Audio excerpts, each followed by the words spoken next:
Live. And we're live. Okay. So, hi guys. Welcome to Science Expo's first ever webinar. We're super excited to have all of you join us today. This is a new national initiative and we're super excited to bring you guys this monthly. So stay tuned for our webinars to come. So we're really excited to kick off our first webinar series by speaking about the opportunities within the medical field. So today we have four very well-established and knowledgeable individuals joining us to speak about their experience within the medical field and to answer any questions that you guys might have. Each speaker will speak about their experiences and then we'll follow up.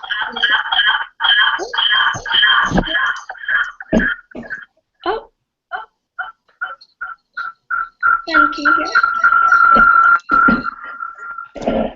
I'm getting a lot of feedback from Sean. Yeah. He's got two things connected, so it goes back and forth. Okay. Sorry. So disconnect the microphone on one another.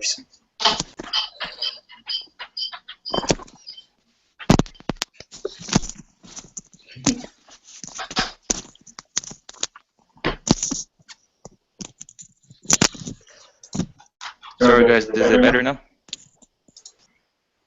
Yes, Sean, do you want to turn off the other? Okay. Okay. There we go. Perfect. Okay. Sorry about the guys. So, Sweating already. picking up where I left off, we have four very well-established and knowledgeable individuals joining with us today to speak about their experience within the medical field and to answer any questions that you guys have. So we'll be collecting questions that you guys come up with throughout the whole webinar, but we'll also be answering all the questions that you guys sent to us earlier on as soon as the presenters are done with their own personalized intros. So first off, we have Jiayu Hu, who received his Bachelor's of Health Science in Biochemistry and Pharmacology in 2009 and his MD from the University of Toronto in 2013. He's currently a plastic surgery resident at McMaster University, and outside of surgery, Jiayu is very passionate about cutting-edge medical research and was involved in several projects from several labs. So we're super excited to hear about all of his experiences with his projects later on. Then we have Manbeen Puri, who received his Bachelor's of Health Science with high distinction in Human Biology Anthropology in 2009 and Doctor of Medicine in 2013 from the University of Toronto. After completing residency training in family medicine, he currently serves as a medical officer with the Canadian Armed Forces and is a practicing family physician. Third, we have Devin Trudeau, who completed his Bachelor's of Health Science in Molecular Genetics in 3 years at the University of Toronto and received University of Toronto Scholar Award for his top academic excellence within the Faculty of Arts and Science. He also completed his PhD in bioengineering in the California Institute of Technology before becoming a postdoctoral fellow at the Weizmann Institute of Science. And last but not least, we have Shen Zhang, who completed his Bachelor's of Health Science in Pharmacology at the University of Toronto in 2007, followed by a Doctor of Pharmacy at the same institute in 2011. And he's worked for several years as a pharmacy manager at Shoppers, and recently he's established his own pharmacy with the Medicine Shop in Ottawa. So now I'm going to pass it off to Jiayu Hu to talk about a little bit more in depth of his experience within the medical field. Okay, hey guys, nice to meet you in early afternoon on a Sunday. Thanks for your time. So my name is Jiayi. I'm currently a plastic surgery resident at McMaster University. I was originally born in China, completed my elementary school, then I moved to Australia for my high school. And after grade 12, I moved to Toronto for my undergrad studies, which was in biochem and pharmacology, followed by med school at the same institution. I was quite interested in medicine from a very young age, and through undergrad, I basically picked one of those life science specialties that would prepare me well for a medical career. I thought biochemistry was very relevant to the basic sciences involved in medicine, and pharmacology was more application of those basic science principles. And throughout med school, I had very good exposure to my current chosen specialty, which is plastic surgery, because in many other surgical specialties, whether it's neurosurgery, cardiac surgery, or general surgery, you can see plastic surgery is always involved in some capacity to help with reconstruction. So you do see that there's kind of a theme of helping out other specialties when I was in the operating room with plastic surgery, which got me really interested. So currently I'm in my 4th year of training in plastic surgery at McMaster, and I'm happy to answer any questions about going to a science undergrad degree or going to a medical field. Cool. So next we have Manveen. Manveen, do you want to speak a little bit about your experiences in depth? Sure. Hey, everyone. Once again, thank you so much for having me. I'm really glad to be able to log on to this and share some of my experiences. So I grew up in Singapore, was born in Singapore, grew up in Singapore, all the way up to the end of high school, at which point my family immigrated to the GTA. Really worked for about a couple of months in retail before starting university. So I started at the University of Toronto back in 2005, did a 4-year undergraduate degree, graduated in 2009, and then did 4 years of medical school, ending in 2013, followed by 2-year residency in family medicine, ending in 2015. What I do now, so I've been out in practice as a family doc for about 1 year now. So I do a couple of things. I have a full-time job as a medical officer with the Canadian Armed Forces, and I'm happy to go into questions about what that entails or what I do on a day-to-day basis and that sort of stuff. But I also work part-time as an emergency physician in a couple of rural hospitals across the province, and I have a small practice in addictions medicine that I do as well. Outside of that, I like traveling. I like spending lots of time with family and friends, and I have a whole sort of diverse set of interests in leadership and questions of health policy and in health innovation and business essentially.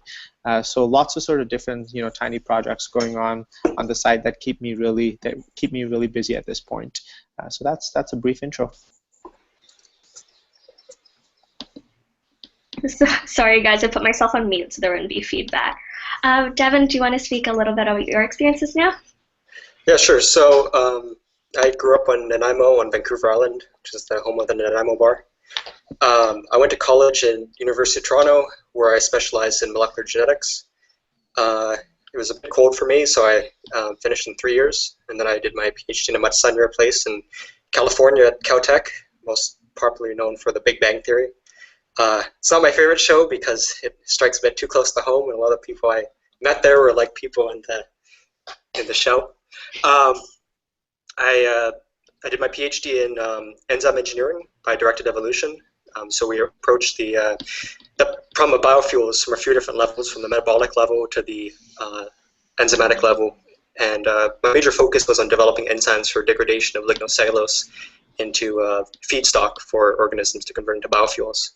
Following my PhD, which I did in a little under 5 years, I moved 3 years ago to Israel, where I'm working at the Weizmann Institute of Science, where I'm also continuing to look at sort of biofuels-related problems and evolution-related problems. My major focus right now is metabolic engineering of carbon fixation.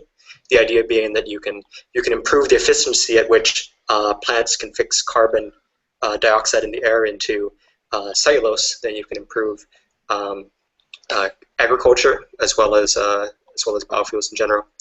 And the Weizmann Institute of Science, while little known sort of in North America, is actually a really great place to work. So I'm really enjoying my time here, which I've been here for a little under 3 years. Yeah, in general, I'm happy to answer questions about pursuing a degree in molecular genetics or human genetics at college level, as well as continuing on in research to do a PhD and postdoctoral research.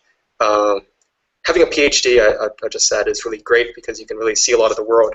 A little bit easier than having a lot of other degrees because you can really travel anywhere, and most places, most countries will be happy to have a PhD educated person. So it's been very nice for me being able to travel to different places and work in different places. Well, that's really cool. Shan, do you want to speak a little bit about your experiences now?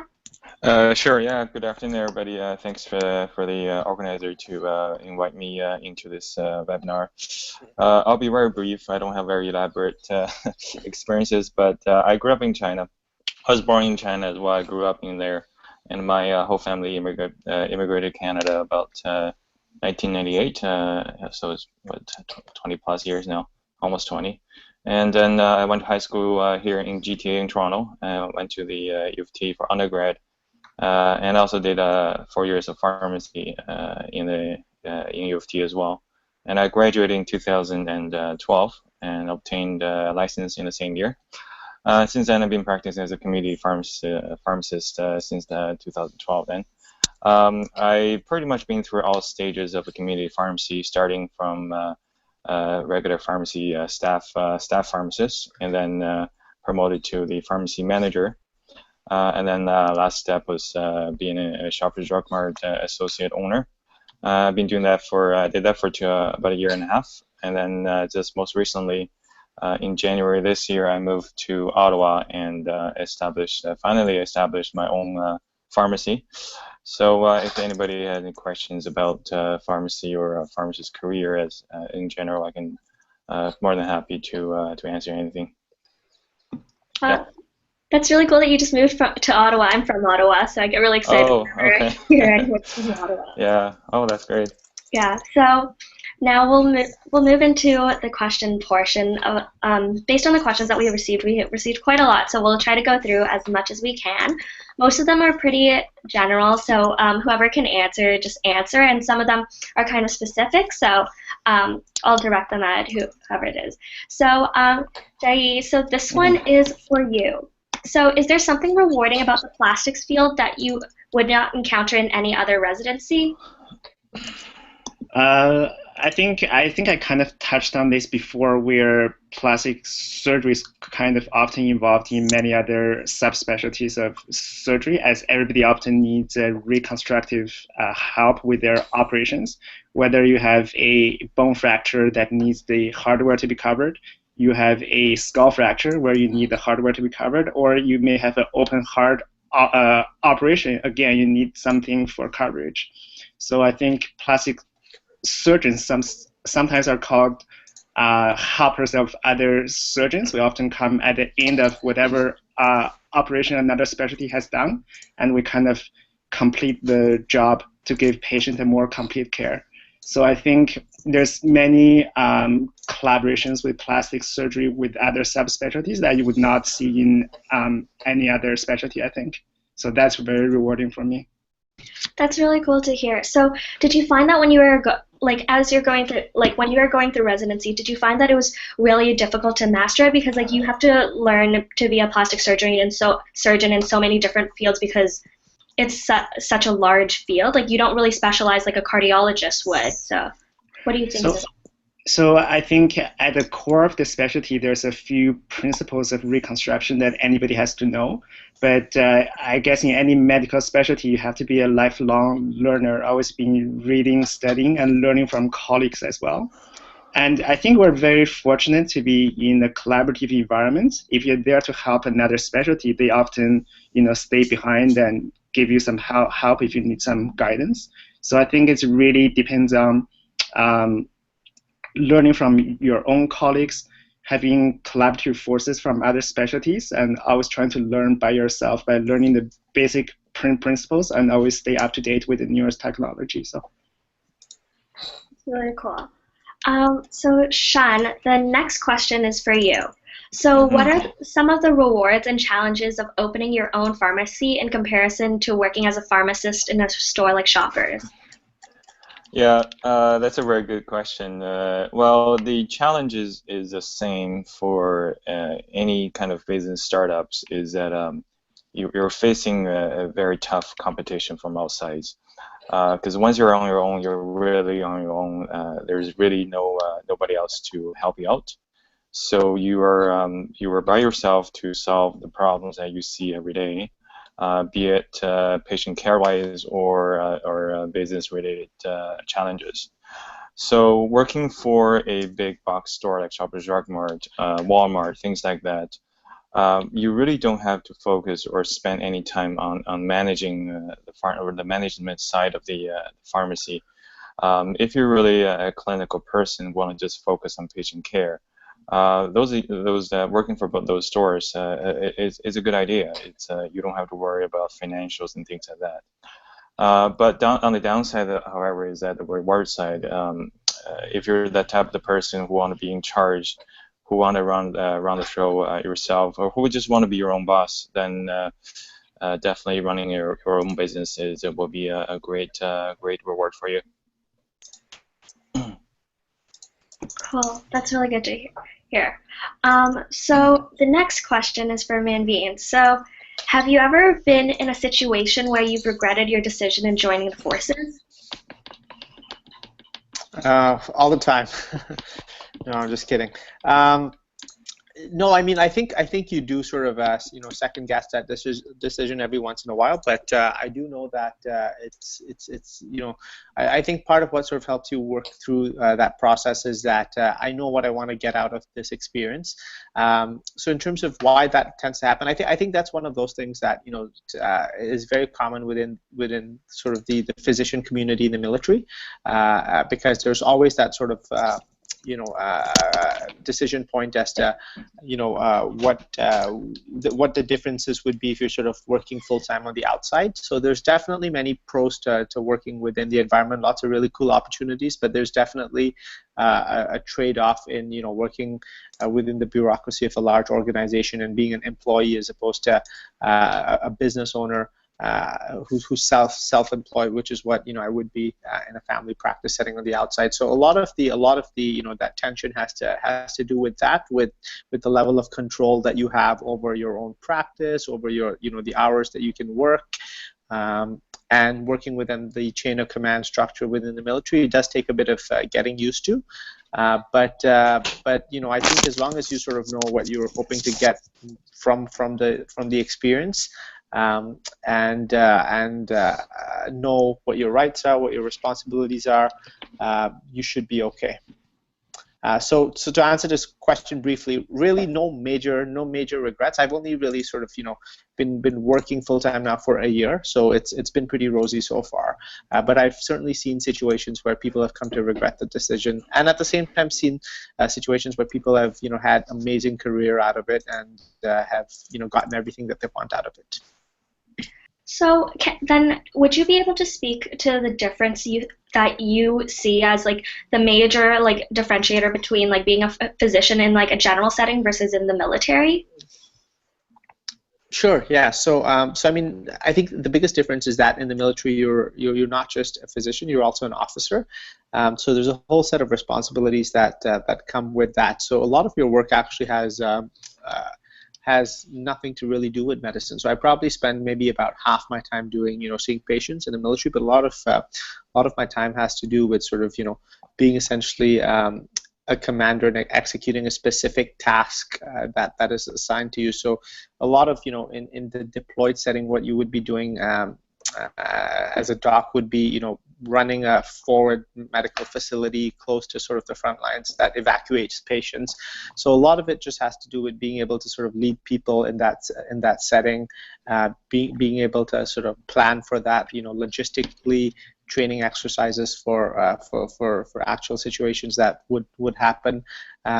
So there's a lot of exercise planning, training other people, and leadership-related tasks that you do that are completely different from the civilian setting.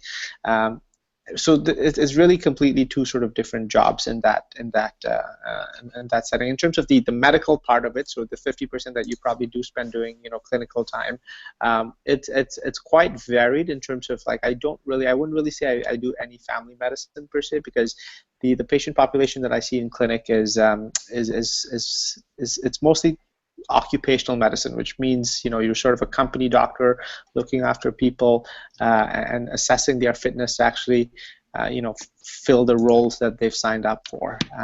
So you sort of wear two hats in that setting, but you also are expected to maintain a skill set in emergency medicine and trauma care, in addictions medicine.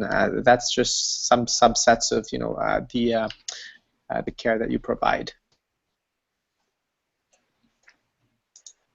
Thank you for that. So that's really good to hear because like I know like some of my friends actually just got into medical school and they were considering that route and they were like, what's the major difference? Like it's never explicitly stated to you, so that's really interesting to hear.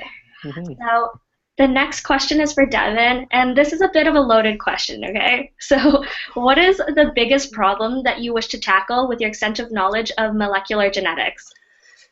Oh, it's the sort of general question of optimizing biology for human needs.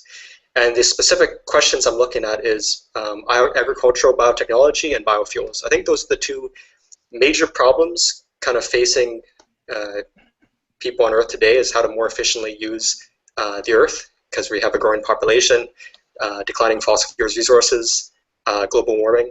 So one of the reasons I really like Israel is because they have a very small amount of land available for them, and half of it's desert. And yet you can go walking out in the desert. On the one hand, you'll see Bedouin sheep herders just taking their goats and sheep to the desert.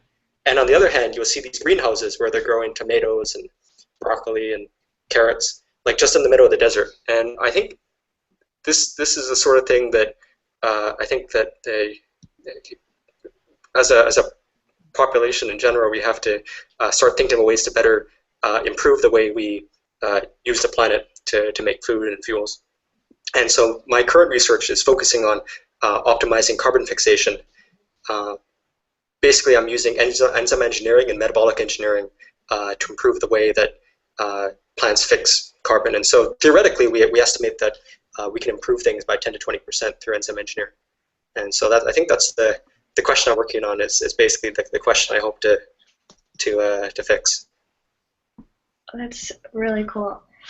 Do you find that like the contrast between like, so what has been like the most interesting you see in terms of like resource utilization when you're like in Israel? Because you talked about like the contrast between seeing the sheep herders in like the desert and then the greenhouses. Like, is there anything more shocking in terms of just like general things that you've observed that made you really like appreciate how creative people can be with like the resources around them? Yeah, it's really I think water utilization is much better done here than I think in any country in the world. Just how to basically set up agriculture in a desert. I think that's the major thing. Also, I find that Israelis are much more comfortable with the use of genetic engineering technologies, just because it's a matter of necessity rather than choice. Whereas in like Europe and North America, they're very skeptical about whether you should be using genetically engineered crops. But here they realize that like it's a survival issue, and so I think that people innovate much more here. Okay, that's really cool. That's really interesting because like genetic modification has been such a huge like taboo topic, and like a lot of people are like kind of swayed away from it because like there's all these trends about like organic things being like perfectly natural, otherwise it's just bad for you. So that's really cool. So the next question is for you. So do you plan to specialize in reconstructive surgery, cosmetic surgery, or both? So I'll give you an example of a typical practice. So usually in plastic surgery, people go to three sort of different types of practices. You can go to academic, which is working with the university. Usually you have the responsibility of doing research, teaching residents, teaching medical students, as well as working in some of those big trauma and reconstructive centers. And the second type is usually in the community where you work in a not like a level 1 trauma center, but work usually in a local hospital. You do more bread and butter plastic surgery, which may include breast surgery, hand surgery, skin cancer, that type of things. And you are not kind of working on those more complicated traumas or burns, and you're not really doing much research or teaching medical students or residents, as they don't often rotate through community hospitals. And then the third type is cosmetic surgery. So some people do 100% cosmetics, which it's again like what Sean had mentioned. You open up your own practice, you're your own boss, but once again, you're kind of on your own, and there's a lot of effort and time to be invested, and sometimes you may encounter difficulties, and there's really not many people can help you out because you're really on your own. So I think the majority of people do majority of their practice in reconstruction and do a little bit in cosmetics, which is what I think I may go into. So you can do, 80-90% in reconstruction and 10-20% in cosmetics. I think cosmetics, even though it's not medically necessary, it's still about 10-15% of the skill set you learn during residency, something I think you should still stay up to date with in terms of skill sets and knowledge. So I think based on what I've learned so far, like 80-90% reconstruction, 10-20% cosmetics would be a good practice, I think. So this is just a follow-up question to that first question from the same student. So the student would like to know what your stance is towards the ethical issues revolving around cosmetic surgery. So I think cosmetic surgery is really a spectrum of procedures you can perform to improve somebody's quality of life or make some people happy. So it really depends on, from a personal level, what you're comfortable with. So obviously the ethical issue is that it must be legal. You must understand the patient's expectation. You evaluate your skill sets and think whether or not you can meet that patient's expectation. So I think as long as you don't go too excessive, I think cosmetic surgery is totally fair game. Once again, it's like other specialties in medicine, improving people's quality of life. It doesn't place a strain on our healthcare system. So I think if it's done by meeting the patient's expectation, do it in a safe manner, I think that is fine. Especially with the healthcare cuts that's coming in Ontario, a lot of the small procedures which were covered before by OHIP are no longer covered. For example, if you have a small cyst that routinely gets infected, but because it's not malignant and not life-threatening, the government is starting to not cover the procedure for removing such cysts. So this is sometimes can be called a cosmetic procedure because it's not medically necessary to remove it, but it's just very irritating for the patient. So once again, I think if you do it in a safe manner, you're able to meet the patient's expectation. I think it's totally fair game. Yeah. Okay, cool. So Devin, the next question is for you. So what is the single most important piece of advice you would give a university student who wants to pursue a career in bioengineering? So first off, I'll say that bioengineering I think it's a growing field. So I think it's a very good career to go into. I think there's a lot of opportunities in biotechnology or pharmaceuticals for people who have experience in enzyme engineering and cell engineering. So I think it's a very good career to go into, and I think that my advice to people would be to get research experience in undergrad before deciding whether they want to focus on it in a master's or a PhD. You muted me. So there's a lot of research opportunities which I feel that a lot of students don't really take advantage of, and I think that there's a lot of labs, including many of the labs that I've worked in, which are happy to take motivated undergrads. So I think right from your first year in college, you should be looking for interesting labs to join that allow you to get a taste of what kind of research goes on. And who knows, you may not like it. I mean, some people just find that they don't like having to do molecular cloning or things like that, or they'd rather work on work at the computer all day doing programming or something. That's completely legitimate. So I think that the most important thing would be to spend a few years in a few different labs over the course of your undergrad, getting research experience. Basically during the summer, but you can also pick up research opportunity projects and things like that during the school year. Cool, thank you. So the next question is for Van Veen. So how do you think serving as a medical officer with the Canadian Armed Forces has shaped your character as a doctor in general? That's a tough one. I mean, I think the one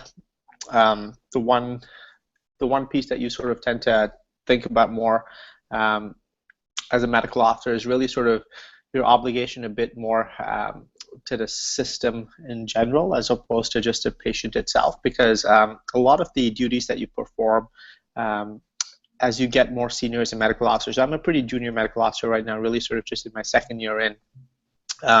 As you sort of start to progress up the ladder, in a couple of years, sort of the next gig would sort of be what's called the base surgeon, which means it's the leadership role that's responsible for all of medical care that's delivered on a base. So that person essentially functions not just as a clinician, but also as the admin lead. So you're managing the financial budget on base. You're the medical liaison for any public health emergency on base. So there's lots of other functions that you sort of start to think about, and even just in that role as a company doctor, you think about yes, if somebody has a broken meniscus, for example, while they really want to do something, if there's a pilot who has slightly declining vision, yes, they may think they're okay to sort of go ahead and fly, but that could put other people at risk. So I think that perception I don't think I really was appreciating as much when I was a family doc, and a lot of my obligation was just to the patient in front of me, and I was thinking less from a system perspective. But the one new thing that has sort of come in over the last year is you really tend to think more about what the downsides of your decision could be on other people around you as well.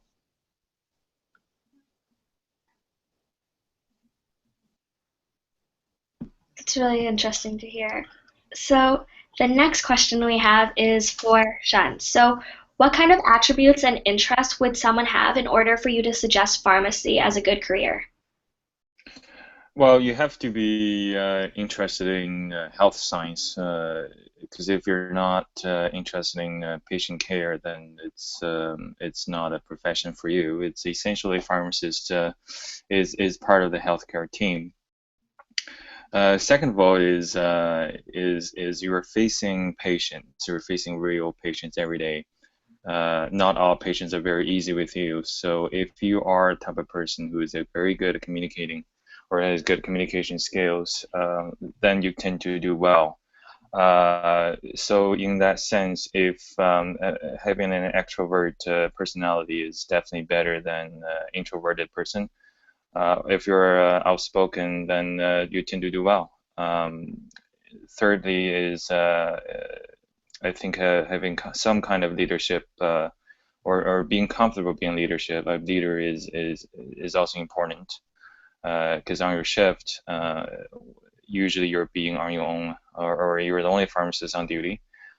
Essentially, you're leading a team of technicians. Sometimes could be 3, 4, 5, even sometimes 8, 9 technicians working under you.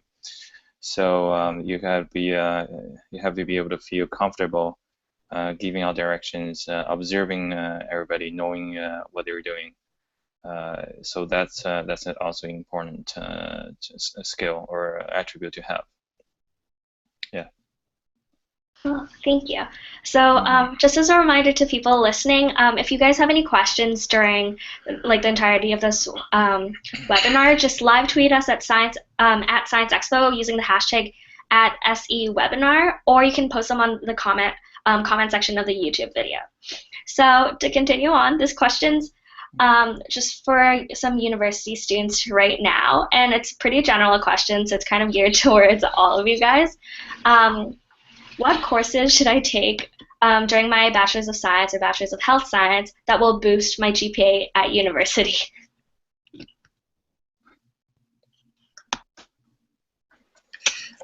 Just check the average GPA of the program, and some have really low averages. And if you really want to keep your GPA up, don't take those programs. I don't think that's really what you should be focusing on in your undergrad. I think you should be focusing on what's interesting to you.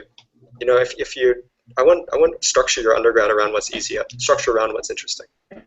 Yeah, no, I totally understand what you mean. I think as like I was very interested in pursuing medicine, but for me personally, like being in that boat right now since I'm still in university, I think the main worry that people have is just like if my grades aren't high enough, even though I'm like really into sciences and really passionate about it, I won't be able to get into medical school, pharmacology school, get into grad school, things like that. So do you guys have anything to say about that to reassure them that like I know GPA is like a huge part of it, but like any assuring words to say like don't take hard courses that you might hate, take hard courses that even though might lower your GPA because so Mami and I went to med school together. We talked about this many times. Mm-hmm. I think the reality is if you want a competitive profession, whether it's pharmacy, grad school, or medicine, you definitely need good grades. That's kind of like the hard requirement. There's no way around that. And that's just because of how many qualified candidates we have, but unfortunately how much fewer spots we have. So I think you definitely need to keep your grades up. That I think should be your top priority, contrary to what Devin thought. Definitely build your personal interest into your course selection as well. I have personally seen, so I used to work as editor and marketer for the School of Public Policy at U of T. I've seen over 700 transcripts across Canada. Some are from the States. And I would say U of T is one of the most difficult schools to get good marks. And that also even goes back, before you select your courses, think about which undergrad to go to. That can also affect your grades a lot, I think. So I think, use your personal interest to guide which specialty or which stream of life sciences you should go into. But when it comes down to picking specific classes, definitely talk to senior students, read course reviews. Some schools, publish student feedback and reviews about their classes. So I think pick one that you're interested in, but also that you're capable of doing well in. I think that's really, really important. I would say, when I first moved from Australia to Canada for undergrad, I would say I regret not doing enough research to see what options there are.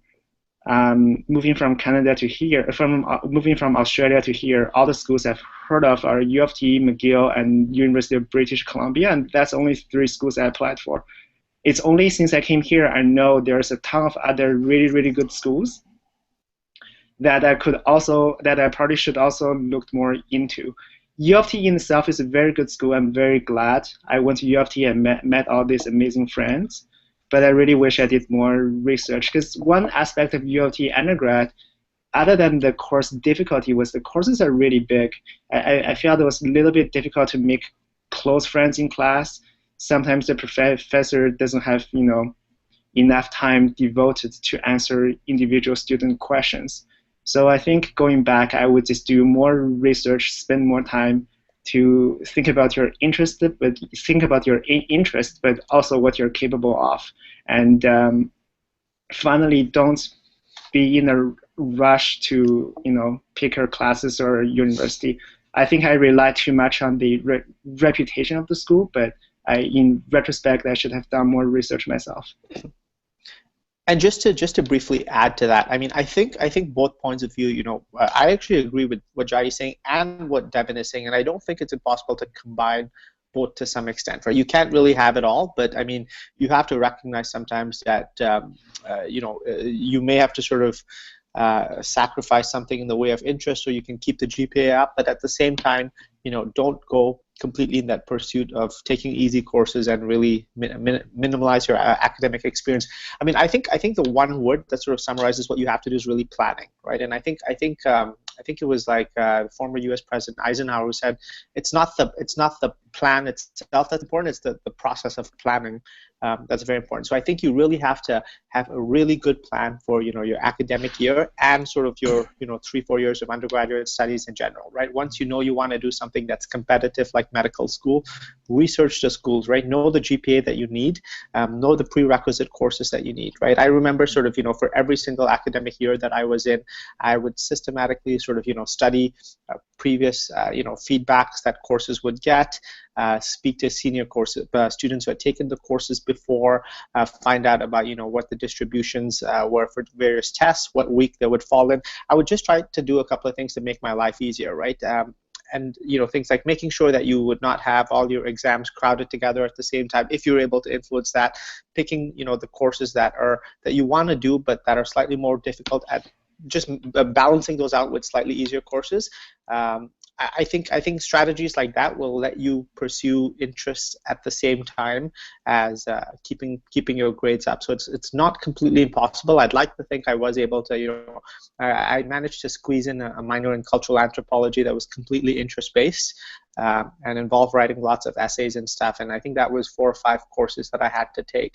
But that was just completely interest-based. And I think it was really important to me because I really stretched myself in terms of writing skills, in terms of just being able to critically think on issues. And I would have regretted sort of taking an entirely science undergrad. And I think that's sort of a theme that I've heard many times, sort of, trying to diversify your undergrad, balancing something in the sciences with the arts. So it's not impossible, but it does require a lot of work to make sure that you're keeping that GPA up. That's my 2 cents. Yeah. Shen, do you have anything to add to that? Yeah, sure. My advice is very simple. Don't feel ashamed to take bird courses. Every university, every school, there's easy courses you can take. By all means, take advantage of that. I believe all these professional schools, be it dentistry, nursing, medicine, pharmacy, the selection committee don't look at your major. They don't select one major over the other priorities. In that sense, so there is no point to, for example, if you want to do pharmacy, you don't have to take, or you don't have to be a pharmacology major or a specialist to get yourself into pharmacy school. But having said that, being easy all the way through undergrad is not the best approach, in a sense that you're not used to a very challenged study environment. So once you get into the professional schools, there will be a period where you'll find it very difficult to adjust to, because all of a sudden you're sitting in a class with amongst very brilliant individuals who are coming very smart, and then you might find a period of difficult to adjust to. So at the same time taking those easy courses, but take 1 or 2 at the same time, some challenging courses, sort of balance it out and get a feel of being able to study through some of the difficult courses that will also prepare for better for the studies once you get into the grad school, the professional schools. Well, that was really interesting to hear all of your different opinions on that. So the next question that we have is kind of a general one as well, and I think each of you guys will have different recommendations based on your background. But what extracurricular activities should a student take to make them stand out as an applicant for, be it grad school, for bioengineering, or for medical school, or for pharmacology school, pharmacy school? And then I guess we can start with Davin and then just work our way through. Yeah, so I guess research, I don't know if it really counts as an extracurricular because it's basically a job, you get paid for it, but I would say that's #1 above everything, at least for grad school. Med school, I've heard of people getting into med school who didn't do research, but I think it's generally a very good thing to do, even if you're going into other stuff like dentistry or pharmacy. I think doing research shows that you can work, that you can think of things at a high level. You get your reference letters from your professors. It's all very good. So I think that's the main thing. Extracurriculars, I think if you can do something that is it supplements your knowledge in the career path you want to go, I think that's probably a good idea. When I was an undergrad, actually with Jia Yi and a few others, we put together a magazine on biotechnology, and so we would like write articles and interview people and things like that. We actually got our magazine circulated among some major biotech conferences. So it was a really good experience for me because I was really interested in biotech startups and things like that. So I got to interview some people who were like very high up, and so I was just talking to them was good, and I got experience writing and putting together a magazine. So I think doing things like that is probably one of the best things you can do. There's also groups, if you're interested in entrepreneurship or like even like entrepreneurship groups and biotech groups and stuff like that. Whatever you're interested in, you'll find it at large universities. So getting involved in that sort of thing is good.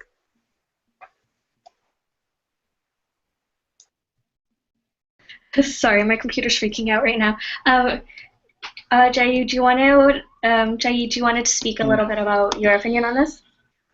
Yeah, I think getting to leadership activities is very important. It's often very easy for us to join a club, as a fresh, first year undergrad students. But I think there are fewer opportunities that are presented to us when you can be, take a leadership position in a club. Think about what value your club will bring, or even best to start your own club. Once you identify a need, you can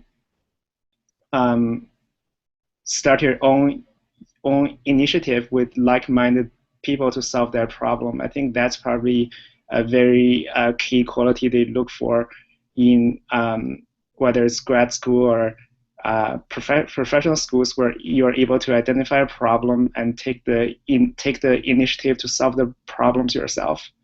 And so I think leadership and taking self-initiative is very important. Having said that, I wouldn't recommend to start a whole bunch of clubs and spread yourself too thin. I think what schools also look for are your commitment to your activity. So I would maybe join a couple of clubs, but make sure you stay on the clubs for as long as you can, like 2 years, 3 years, or 4 years. And in the process, try to learn from people who are senior than you, but also educate those who are more junior, and also evaluate your process on a yearly basis and see how you can improve the year after. So I think that's very important. I think you have to be very committed. So. Yeah, definitely. I think like people too often the time they like jump around clubs a lot just to show that they're well-rounded, but they don't actually follow through all the way. And I think like climbing like the leadership formation of the club is really important as well. Mm-hmm. Manveen, are you there? Oh.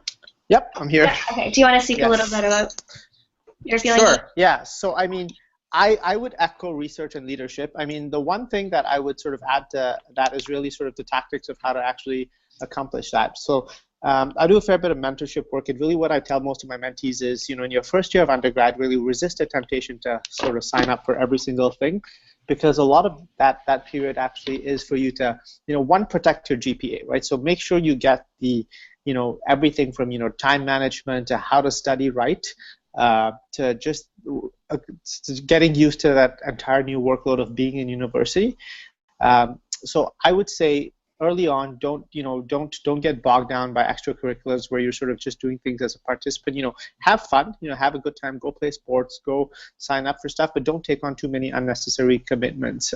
And a lot of this has to do with protecting your time and just figuring out what your interests really are and how you can best use your time. So usually what I tell my mentees is, get that core research experience in early, because sometimes it tends to be a vicious cycle where if you don't have some lab experience, it gets difficult to actually start doing something like a thesis project. So start looking at getting your foot through the door in a research lab by second year or so, and then add on the leadership pieces, right? See where you can best add value, see where your where your interests best lie, and by third year or so you should have a pretty good sense of who you are, and that way you're not signing up for a whole bunch of clubs, but you sort of see where you can best apply yourselves. And I think that piece where you're actually signing up for activities that you're passionate about and you believe in, that does come across in things like medical school interviews. So as opposed to, I don't believe that there's any one thing that you have to do for sure, right? Lots of people will tell you that you have to do research or you have to volunteer at a hospital. I don't think there's any one thing for sure. But what they're looking for is commitment, like Jai said, but also like achievement at some level, right? Like that you've been able to accomplish something at a reasonably high level in maybe one activity, as opposed to spreading yourself super thin and just participating in a whole bunch of different things. So that can cover a lot. Cool, thank you. Shen, what about you? What do you think? Yeah, so for pharmacy, I think one particular one you have, or all people are considering pharmacy school is to have the experience of working in a pharmacy, because that's the only single best way to demonstrate to the community that you've gained some kind of experience that working or had a feel of what working in the pharmacy feels like. So I think that's very important to have some kind of work experience in the pharmacy. It doesn't have to be very like a formal one. It can be a casual shift, a volunteer even, and get a feel of what the job is about. See if you like it too as well. And that you can establish some relationship with pharmacists who will be critical to writing you reference letters or be a reference down the road. But in terms of other activities, it's doors open. It's do whatever that you like that interests you the most. You don't have to be a research. You don't have to do leadership, but it's what interests you the most. I remember when I did my application or went to U of T for actually Waterloo for interview. There was one applicant brought her drawing portfolio.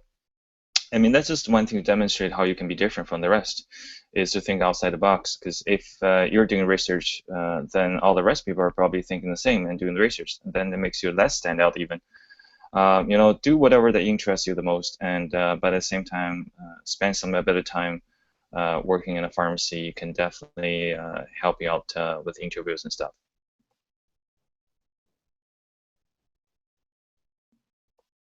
Sorry, I'm really bad at the computer. Oh, so it's okay. This is kind of yeah. If you have a hobby that interests you, be it drawing, dancing, continue doing that. If playing sports is of interest to you, continue doing that. It's all those counts, extracurricular, and all those activities will actually make you different than the rest of the group, maybe. Yeah. Thanks. Yeah. Thanks for that, guys. So this is a bit of a follow-up to the extracurricular question, and Devin specifically talked a little bit about the newspaper that he circulated with his friend. But what kind of extracurriculars were each of you guys involved in, and what are some of the takeaways that you got from them? So do we want to just go in the same order again? So we'll start off with Devin and then go through. Oh, so I was in lab most of the time. I was working in various research labs. University of Toronto is great because there's a lot of there's like 4 hospitals right beside campus. So every year during the summer and during the school year, I was working. So that didn't leave me a lot of time to do extracurricular sort of stuff aside from the biotech club, which was I didn't really have much of a leadership role. I guess I was just mainly involved in writing and doing some interviews. But so I guess it's different. If you're going for PhD, they really don't care so much about what extracurricular stuff you do unless you do something really exceptional. What they really care about is whether you've got research experience and you're peer motivated. I know people who have fairly low GPAs and they managed to get into Caltech and stuff like that, mainly because they had really good research. So that's as much as I can comment. It's actually much more flexible getting into PhD than it is for med school, it seems. So that's which is nice if you want to have a bit more of a relaxed undergrad. Thanks. Jai, what about you? I think the two. I think one of the things I did was a lot of research as well, and that's mainly because I was interested in various cutting-edge research. I was definitely not as devoted as Devin, I would say, but once again, I met a lot of great mentors. And I think doing research, other than learning about technical skills, you can also learn from your mentors how to be a leader, how to manage the lab from a day-to-day basis, how to motivate your team members. So I think other than learning from the academic skills, there's much more to be learned from doing research extracurricular activity. I've also did research in McGill and also went to the University of Cambridge in the UK. So doing research also gives you lots of opportunity to travel and meet new friends. So I would encourage students who are considering research looking beyond their own institution, try to go to other parts of Canada or even other parts of the world, especially in UK, US, and Germany. They have many summer research opportunities. So it's really a good chance to meet more friends, travel in the summer, which is a great time, but also learn something new. And another advantage of doing research in other schools is that you're able to get a reference letter from a professor from another school. When we apply for med schools, we apply to a variety of schools beyond our home institution. So if you can get a reference letter from a school where you're applying for med school, I think that's also pretty good. Other than research, the other thing I did, one of the other extracurricular activity we did in undergrad was to start a pre-med club. It was called Magna. It was a little bit exclusive because we want to keep the group cohesive by having members all know each other in some capacity through other classes or through other activities. So we're able to motivate each other to study hard for classes, but also practice skill sets that's important for med school application, including practicing on the MCAT, practicing mock interviews. And we were quite successful in the end. We had about 30 students who were part of the club, and in the end, about 90% of us got into med school. So I think the key thing comes down to join some activity that lets you learn beyond the academics, gives you like eye-opening experience to go to other parts of the world or other parts of Canada. And also with my last activity, just you have to stay committed. You have to have a cohesive group of friends who can support each other through difficulties. So yeah. Manveen, what about you? What kind of extracurriculars were you involved in? Sure, yeah. So similar themes, research, leadership activities, and a bit of travel in there. So research was a big part. I think being a science undergrad, research is important. So I think I was constantly involved in research ever since second year. I started off as a work study student. So U of T had a work study program where you were paid part-time, sort of just to help out in a lab. So I started off doing chores in a prof's lab back in second year, and that sort of was my foot through the door, and then followed that up with a research project in the summer of second year, and then 2 separate thesis projects, one in third year, one in fourth year. So that sort of gave me 3 different labs that I'd worked with in undergrad, and I was able to travel just a tiny bit through research, not as much as Jai did, but I was able to present my findings at a conference across the country. So that was the research piece that did always keep me busy. On top of that, in terms of leadership experiences, in undergrad we ended up starting, and part of this just had to do with sort of meeting the right people at the right time. Things came together, and we ended up starting a dance club back at U of T. In medical school, we ended up pioneering a new leadership elective for medical students. So I think coming up with new initiatives was something that recognizing a need and sort of starting something was something that was important to me. The other piece where I think I grew quite involved with was just mentorship type experiences. So I was pretty heavily involved as a mentor ever since I would say the third year of undergrad at New College, which was the college that I went to at U of T. and I was also a residence don back there during medical school. So those were sort of the range of experiences, and the travel piece. I mean, that was something that I think the one interesting thing that I figured I wanted to do was I think it was my summer after third year. I did a summer abroad program through U of T.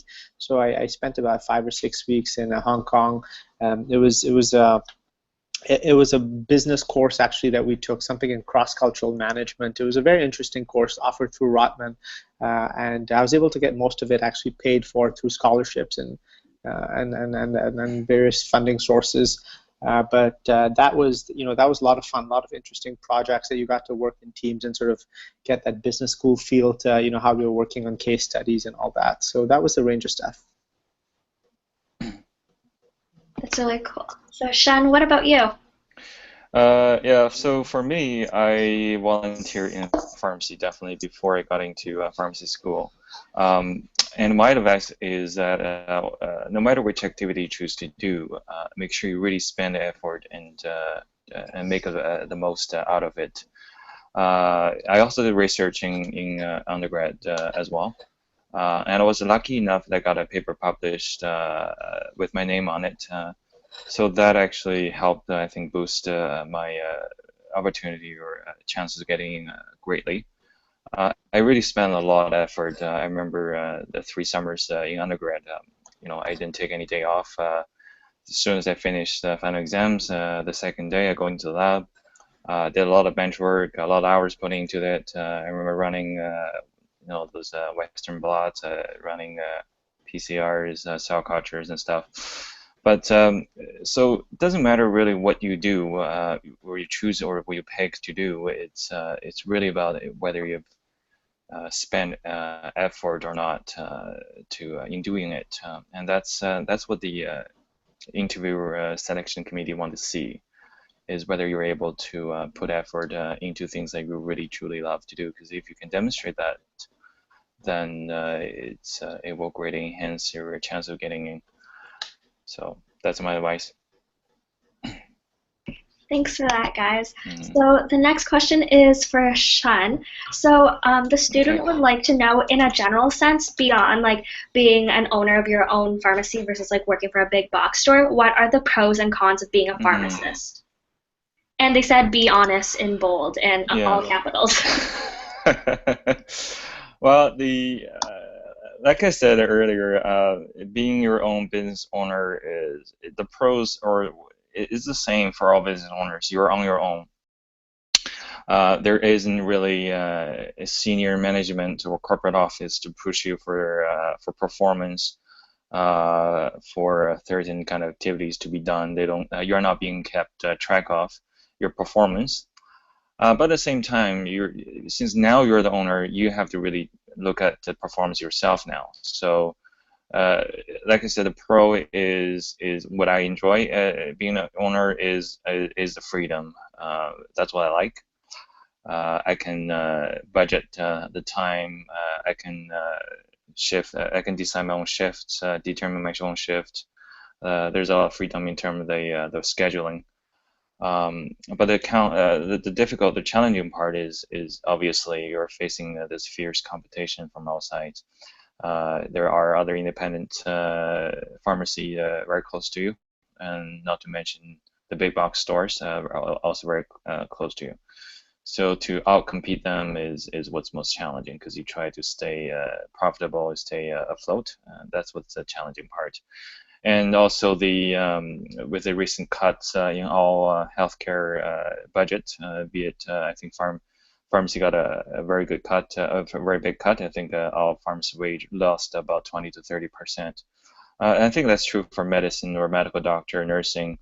Their budget, their wage has been frozen for a number of years now, and I think for doctors, their salary got cut also greatly. So that's the challenging part is your profit margin is getting thinner and thinner for if you're being a business owner. As for the pro for working in a big box store is that you don't have to worry anything like that. You just collect salary, you do your shifts. At the end of the shift, you don't have to worry anything. after work, it's your own time. You can do whatever you want with it. But being a business owner, you always have to think about the business. Even you're not in the store, you want to make sure that your staff is performing, doing what they're supposed to do. Yeah, and then what I didn't like working for Shoppers Drug Mart was that it's your staff, so you're just collecting salaries. Their quotas, their performance that you had to meet, and that's something what I didn't enjoy about. Okay. Thank you for that. So this question is more towards Jia and Manveen. So the student would like to know, what is the overall process to enter medical school? Oh, you're muted right now. Oh. Can you unmute? Jai, I think you're muted. Yeah. So, Okay. So I'll just give you a simple timeline. So essentially, depending on where you want to go for med school, if you want to do med school in North America, Canada or the States, you must have an undergrad first. With exception of a few schools where you completed 3 years of undergrad, you can apply for med school. This includes U of T, Ottawa. Some schools you must have undergrad. For example, Western Ontario, you must have undergrad to apply. Then in Alberta, if you're from Alberta, you did 2 years of undergrad, you're eligible to apply for University of Alberta or University of Calgary, I believe. And other than the GPA that they look for, you also have to have MCAT.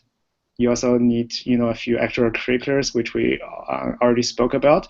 And I know research is not a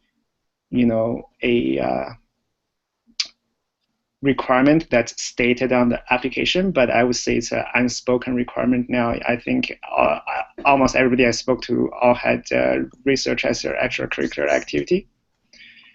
And then after all that, you basically apply usually in the September or October for the application cycle.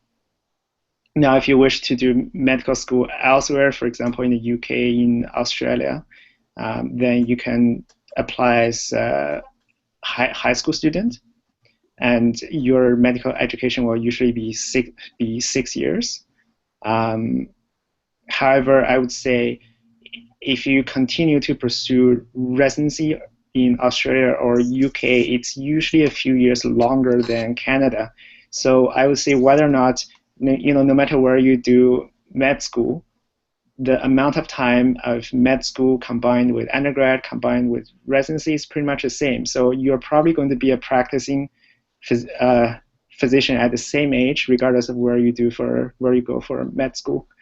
That's just a very simple timeline.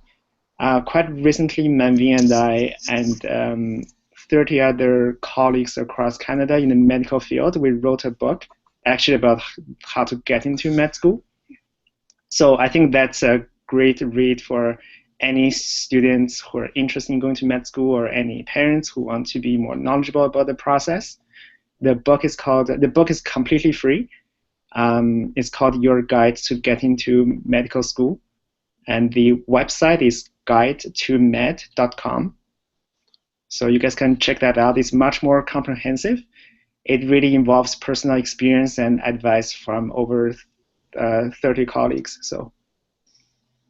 Okay. And just to add to that, I mean, I think the other free resource that I'd put out there that Jaya and I have developed, we've obviously done a fair bit of work in terms of just admissions consulting and things like that. So this is what we've tried to do is sort of try and gather a variety of perspectives. So the book is one source that we've tried to sort of, pick the brains of lots of our colleagues because there's so varied experiences. People have such different stories for getting in.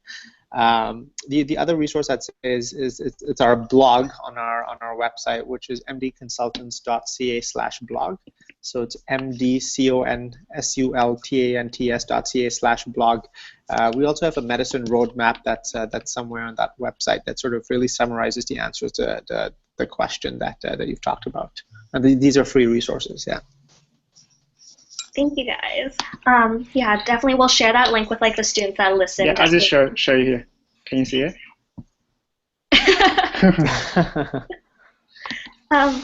Okay, so now we'll move on to some of the questions that we received while the webinar was going on. So the first question is directed to Manbeen.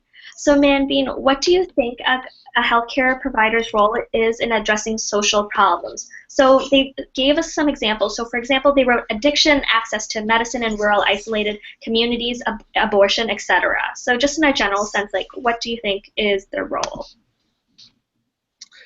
So I very much I think different people have different takes on this, and I it's hard to sort of speak to sort of a healthcare provider's role in general. I mean, I think I'll tackle it from the perspective I know, which is a physician's role. I think physicians increasingly do have a leadership role in our healthcare system. I mean, traditionally, I think there has been a bit of reluctance within the medical profession to take on leadership roles and be outspoken. It's a profession that traditionally has viewed itself as best suited to sort of deliver one-on-one care with patients. But given sort of the fiscal climate we find ourselves in, my view is that physicians do have increased onus and a responsibility to take a stance on certain issues, especially when it comes to resource allocation within our public healthcare system. So in terms of what were the two specific issues that you mentioned again? So I think you mentioned. So they wrote addiction, access to medicine in rural isolated communities, and abortion. Okay. Yeah. So.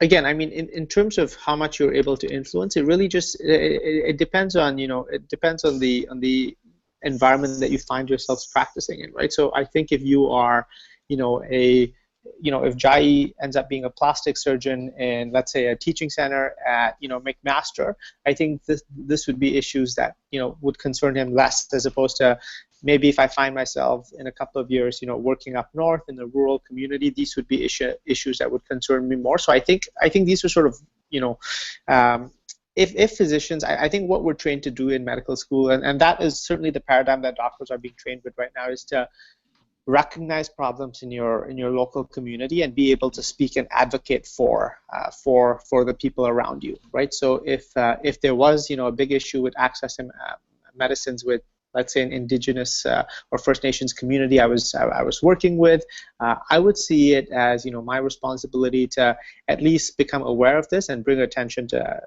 the issue.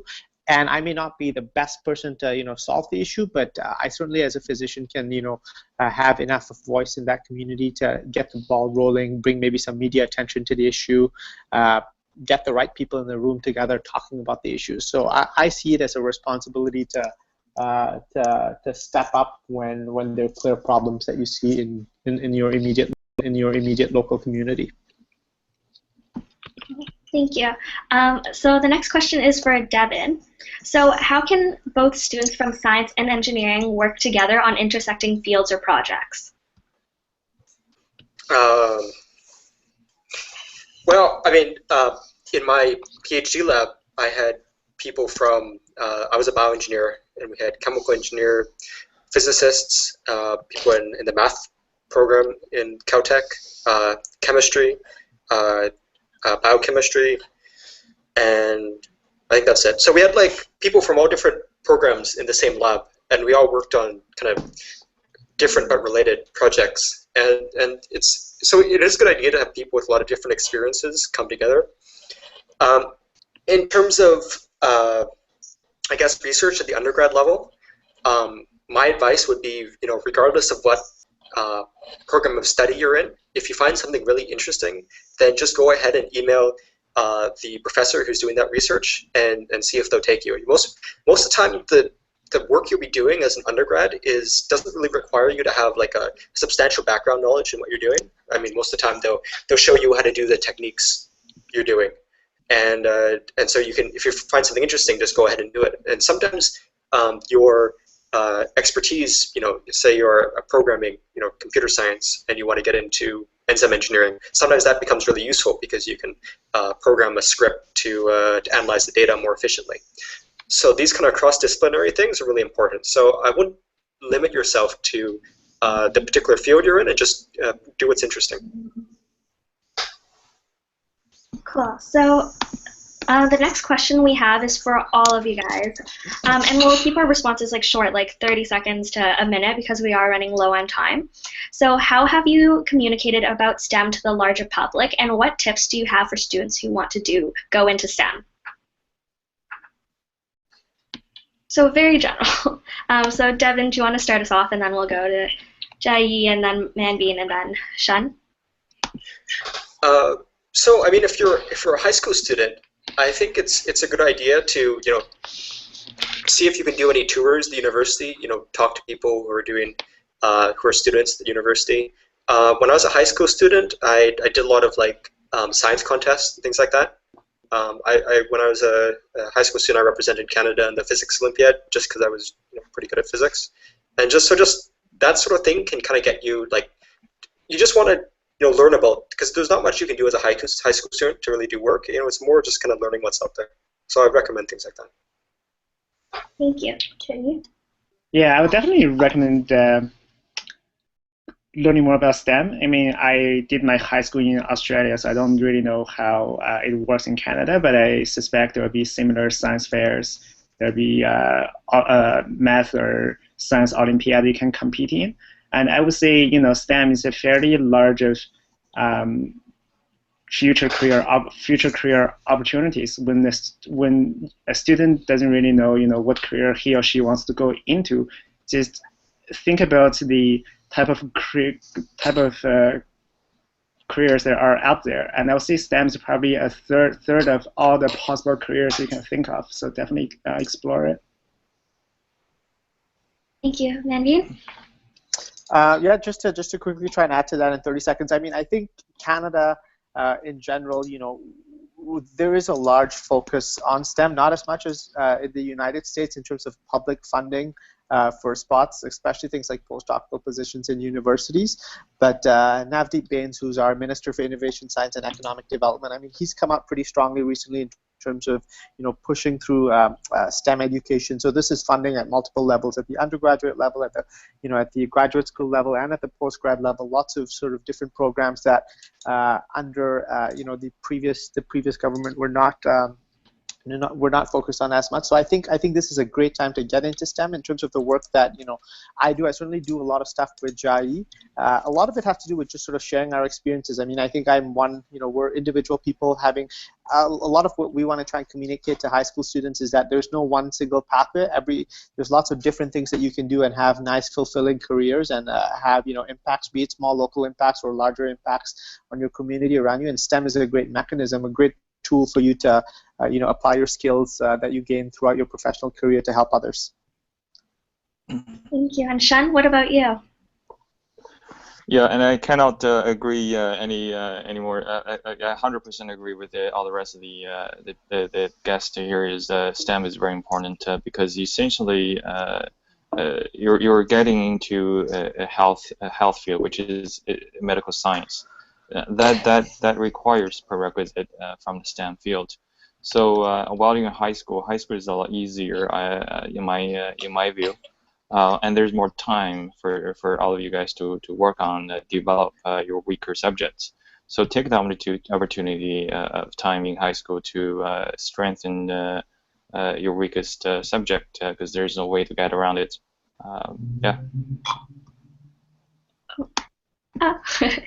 Thank you, guys. So since we only have 10 minutes left, I think we'll do a wrap up now. So can we just go through the panel and kind of have you guys have one resonator message that you want to leave with our viewers here today? So Devin, do you want to start us off and then just go through? Oh, I would say do what you find interesting and don't worry too much about the consequences.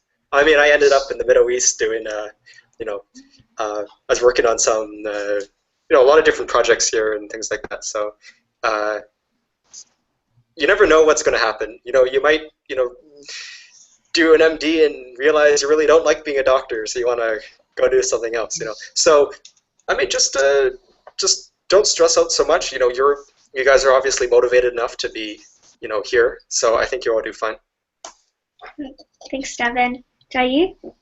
I would say early planning is the key, and sometimes you need to prepare your best, but also have low expectation of what you may achieve. But you always have to work at your highest capacity, I'd say. Yeah. Thank you. Manveen? So I view this as, you can have it all, but you need to do a lot of planning, right? So there is a hierarchy of needs out there that I think, I forget the name of the psychologist or the person who put it out, but really I think, as a high school student, I used to worry a lot about sort of, will things all work out? And I'm probably about 10 years removed from high school now.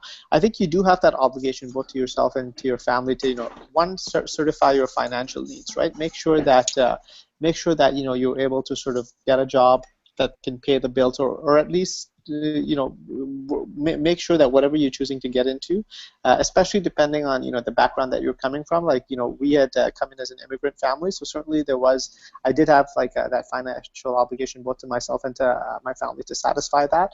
Once that piece is met, I think that's when really the interest piece really comes in, right? Because beyond that point, I think you can really take on lots of projects for fun, projects to pursue your interests. And to help others around you, right? So I find it is important to take care of the needs piece before going on to pursue interests, because it is challenging to go pursue your passions when you're having a hard time paying the bills, right? So that's just one of the realities of life, I think.